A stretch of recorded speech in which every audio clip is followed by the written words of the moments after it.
Look at this picture. What do you think this is? If you say it is a disaster, you are correct. This is a world situation when dealing with COVID.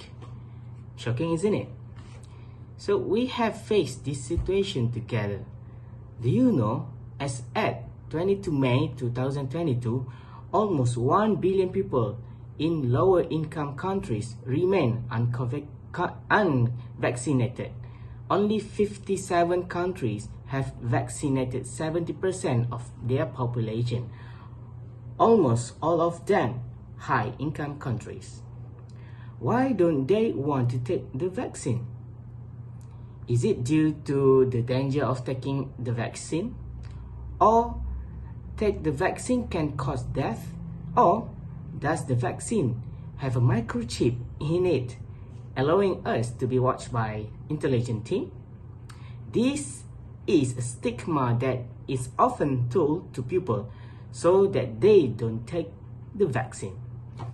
Do you know the vaccine can protect against many different diseases, including cervical cancer, cholera, COVID-19, diphtheria, hepatitis B, influenza, malaria, measles, meningitis, mumps, and many diseases.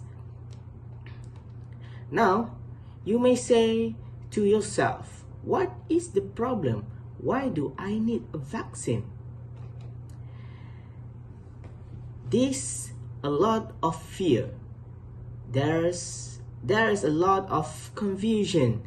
There's a lot of miscommunication from public health about vaccinated people and in breakthrough infection and should you get vaccine? And they are saying yes, you should get vaccine, but then they are communicating with their body language that the vaccine don't work at all. So how we were supposed to understand this when we are in a situation now where cases are clearly rising? Again, crowded indoor condition, air conditioning, low humidity, and the dance of promote spread of virus. You all notice that disease cases are rising, kind of all over, but they are rising much faster in states with the lowest vaccination rates. Hospitalizations are rising fastest in states with the lowest vaccination rate. The vast majority of hospitalization, severe illness, and any death is happening in unvaccinated people. So, this is how we can look at the now, because we have a lot of data. Early on with the vaccine, people are like, oh, are these, experimental? And we don't know if they really prevent transmission. And we don't know if they are actually going to prevent severe disease with many variant disease. People are concerned. Well, it does show some reduced neutralization by antibodies that are created with the current generation of vaccine. So, the concern was, are we gonna be able to prevent the transmission with vaccination, right? If we just do the right things and go get vaccinated, and they are telling us it's safe and it's effective, so we gonna generate some model of herd immunity. That's enough. So we are gonna destroy we are gonna destroy the worst of the severe disease, and hospitalizations will never overwhelm our hospital and will be good. Do you know, in Malaysia, vaccine dose given is 71.8 million to the Malaysian, 27.4 million Malaysians who received the full vaccine, and the percentage population in Malaysia are fully vaccinated is 84.8%. This is good. That didn't anticipated that people would just stop getting vaccinated. So we had this rate of vaccination uptake that was quite good.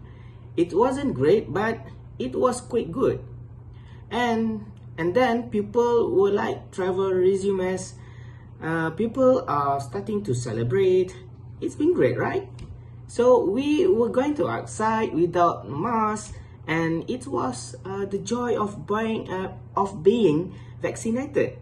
Like this is a reward. This is great, right? So the people I hang out with are all vaccinated because we roll in similar circle of people.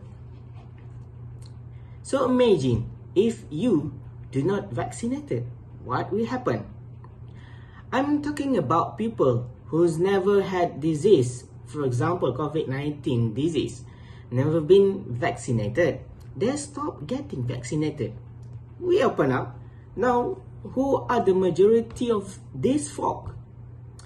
They tend to be younger because younger people have this sense that, well, these things not about me, it's about old folk, because 70% of the tests and so on were above 60, 70 years old, and generally young people don't have a lot of comorbidities or other sickness. I'm just probably okay. So they didn't get vaccinated. And they were reading about myocarditis and this potential side effect of the vaccine, which by the way are still quite rare. They are usually reversible, and most of the math that you do for an adult parents are that the risk of the vaccine is vastly outweighed by the risk you have of getting disease, even if you are generally healthy.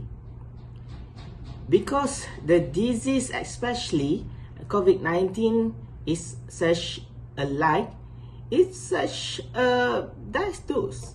You don't know if you are gonna get the disease. Be one of those people that just end up in the ICU and you had no others pre-existing condition. It does happen. Look at the issue and the impact if we do not vaccinate it. We should encourage people get vaccination. Why should we get a vaccine? First, it's to protect our health. Vaccines are safe and effective at preventing severe disease and death from any disease.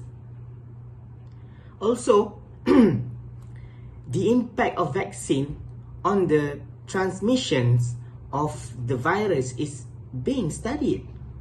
Meanwhile, we already have powerful reason to get vaccinated for our own good, and for the good of others. Second, for our community's health. We should get vaccinated for our community health. Our health system are overwhelmed treating the disease, especially COVID-19 cases. So by getting vaccinated, fewer of us will need medical care or hospitalization from the disease. This promotes the health of our communities by allowing other healthcare issues that are being postponed to be addressed, such as care of chronic disease. Third, for our community's well-being. We should get vaccinated for our community's well-being. Example, disease is COVID-19 has also caused poverty and unemployment and has generated an economic and social crisis. So the conclusion is, as a conclusion, vaccines will allow us to reactivate our economies gradually and to get back to the social interactions that we miss so much. The more people are vaccinated, the sooner we will be able to safely carry out the activities we had to drastically limit and that are key to the well-being of our communities. Some achievement will only be possible if we all are cooperate in vaccinated. Thank you.